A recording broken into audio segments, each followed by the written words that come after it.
Nananatiling mapayapa ang ikinakasang transport strike sa Metro Manila. Ayon kay NCRPO spokesperson Major Hazel Asilo, wala pang naiulat na anumang untoward incidents habang nakadeploy ang mga pulis sa iba't ibang lugar. Anya hanggang alas 10 kaninang umaga, nasa 140 individuals ang nakikilahok sa transport strike sa 13 lokasyon sa Metro Manila. Dagdag pa ni Asilo, nasa 2,700 ang mga pulis ang ipinakalat upang tiyakin ang kaayusan at seguridad sa gitna ng kilos protesta. Samantala, agad namang nag-deploy ang NCRPO ng mga mobile assets para sa libreng sakay simula pa alas 5 ng umaga, lalo na sa mga lugar na inaasahang magkakaroon ng matinding trapiko at posibleng mastranded ang mga pasahero. Aminado sa Asilo na may ilang commuter pa rin naapektuhan at pansamantalang na-stranded dahil sa strike, lalo na ang mga papasok sa trabaho at paaralan. Isinasagawa ang 2 araw na transport strike mula March 26 hanggang 27 sa pangunguna ng grupong Manibela ang protesta sa tumataas na presyo ng langis.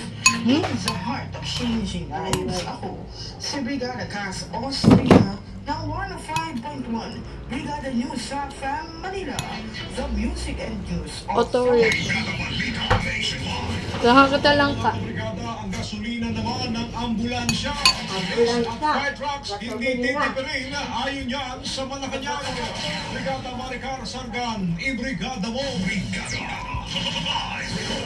Tiniyak ng Malacanang na hindi babawasan ang paggamit ng gasolina para sa mga ambulansya, fire trucks at police vehicles sa kabila ng ipinatutupad na energy conservation measures sa gobyerno. Ayon kay Executive Secretary Ralph Recto, hindi maaaring tipirin ang mga serbisyong direktang may kinalaman sa kaligtasan at buhay ng publiko, kaya't mananatiling tuloy-tuloy ang kanilang operasyon anuman ang mangyari. Sa halip, ang pagtitipid sa gasolina ay ipatutupad sa ibang government service vehicles upang matiyak na may sapat na supply para sa emergency response. Kabilang sa mga inaasang magbabawas ng energy consumption ng hanggang 20% ang mga support at auxiliary offices ng iba't ibang ahensya, alinsunod sa ipinatutupad na energy conservation measures sa utos ni Pangulong Ferdinand Marcos Jr. Nilinaw ng Malacanang na layunin ng hakbang na ito na mapanatili ang operasyon ng mga kritikal na serbisyo habang tinutugunan ang epekto ng tumataas na presyo ng langis sa pandaigdigang merkado. In the heart of changing lives, ako si Brigada Maricar Sargan ng 105.1 Brigada News FM Manila, the music and news authority. Mga oil companies naman, mga kabrigada, umawing kumakaharap din sa iba't ibang problema tulad na lamang ng financial constraint, dala ng tensyon sa Middle East. Brigada Han Cortez, i-brigada mo. Brigada Live Report. Brigada, kumarap nga ngayong araw sa pagdinig ng Protect Committee ang mga big oil companies sa bansa para ibahagi ang status ng kanilang operasyon at maging ang kanilang rekomendasyon para matugunan ang oil crisis. Sa opening statement ni Senator Wing Gatchalian, sinabi niya nga na bagamat sinusuportahan daw niya ang naging deklarasyon ng State of National Energy Emergency sa Pilipinas, ay batid niyang kailangan pa rin bumuo ng isang sistemang plano kung paano nga ba lalabanan ang naturang krisis. Kasunod nga nito, isa-isa nang binigyan ng pagkakataon ng mga stakeholders, partikular na oil company ng magsalita. Kung saan ang unang nagsalita rito ay sa Philippine Chamber of Commerce and Industry President Ferdinand Perez. Ayon kay Ferrer, hindi na raw sikretong issue na nakakaranas sila ng hirap ngayon sa pag-secure ng supply ng langis. Kaya bilang last resort, ay kinokonsidera raw nila ang pagpasok ng mga low specification fuels sa bansa.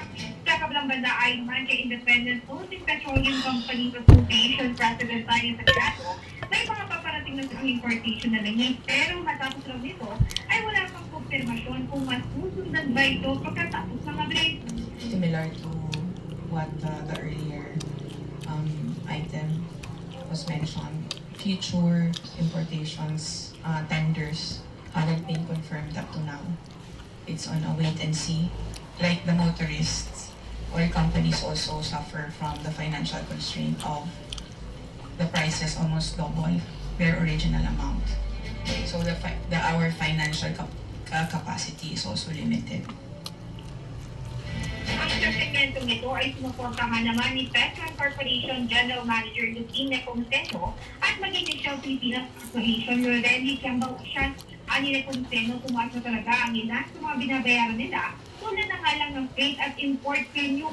Ngunit sa kabila nga nito, tinayak naman ni Chamba Osyal na ginagawa pa rin nila ang kanilang makakaya para makasecure na langit para sa bansa. If the conflict continues, then there will really be tightness in the entire world, which is first felt in Asia. So I do echo what Mr. Nepomuceno and Kunbon has mentioned when it comes to the tightness in supply. And that is getting tighter and tighter. And our priority right now is to ensure that during this time, we are able to still get molecules into the country. We want to make sure that we continue to supply reliable, safe, and quality fuel. Now, while we adhere to and maintain what is required by the government when it comes to inventory levels, at times like this, we recognize that is not enough. And therefore, we are exerting best efforts to still go beyond Para makatulong sa nararanasang problema ng oil companies, inirekomenda ni Caltex President and Country Chairman Kong Torntang Manuswak na mas padaliin nga ng gobyerno ang kanilang importation process upang maiwasan na ang anumang delay sa ayusin ng produkto. Is the part of being journal. Hindi pa ako nakalis. Baka may umalis siya. 105.1 Brigada General Jack Pamdakita. Makatay-check ako sa balagtas. Mga kabrigada mula sa Senado, tayo Jareso, para meron na rin pong libreng sakay para ho sa mga pasaherong apektado ng pagtaas ng presyo ng langis. Brigada Haji Camino, ibrigada mo! Ano pa? Sakay para sa mga apektadong commuter sa gitna ng umiirang na krisis sa produktong petrolyo. Sa ilalim ng biyaheng damayan, libreng sakay mula sa Kongreso, makikinabang ang mga pasahero mula sa Bulacan at Quezon City dahil ang route ay mula San Jose del Monte City hanggang Welcome Rotonda at pabalik ng Fairview. Handa itong magsilbi sa commuter simula ngayong araw at ang schedule ay tuwing Lunes, Huwebes at Biyernes sa peak hours ng umaga at hapon. Ang specific schedule ay mula alas 5:30 hanggang alas 8 ng umaga at alas 4 ng hapon hanggang alas 7 ng gabi. Pangunahing target ng servisyohan ng mga manggagawa at mag-aaral, mga senior citizen, PWDs at buntis. Bahagi ito ng pansamantalang ginhawa na inisyatiba ni na House Speaker Faustino Boji III at Majority Leader Sandro Marcos. Ayon kay Marcos, ito ay tungkol sa pagtitiyak na nararamdaman ang tugon ng gobyerno sa mga sandaling kailangan ito sa gitna ng pagtaas ng presyo ng langis dulot ng geopolitical tensions. Binigyang diin ng presidential son na ang programa ay nakahanay sa malawak na economic strategy ni Pangulong Bongbong Marcos kung saan inatasan ang lahat ng ahensya ng gobyerno na pahupain ang epekto ng external shock sa domestic economy. Ito anya ay whole-of-government approach na puprotekta sa purchasing power ng mga Pilipino at hindi lamang puro long-term solutions. Sa liham ng LTFRB kay House Secretary General Sheloy Garapil, hindi ito tumutol sa pag-operate ng 4 na bus at hindi required ang special permit dahil official government vehicles ang gamit at walang sisingilin na pasahe. In the heart of changing lives, ako si Brigada Haji Camino ng 105.1 Brigada News FM Manila, the Music and News Authority. Ito naman operasyon ng WISM, sinuspende ng ERC simula ngayong araw. Brigada Katrina Hunson, ibrigada mo!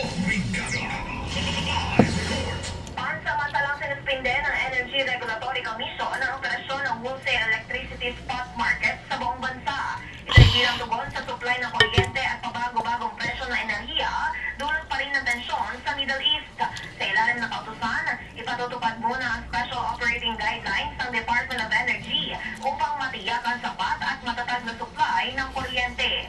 Kabilang na ang prioridad sa paggamit ng renewable energy at pagtitipid sa fuel supply. Pansamantala rin magpapatupad ang ERC ng Modified Pricing Mechanism habang suspendido ang WESM na layong maprotektahan ng mga consumer laban sa pagtaas ng presyo ng kuryente. Sa ayon, kinukonsulta pa ito sa mga stakeholder at inaasahang matatapos ang finalization pagsapit ng April 1.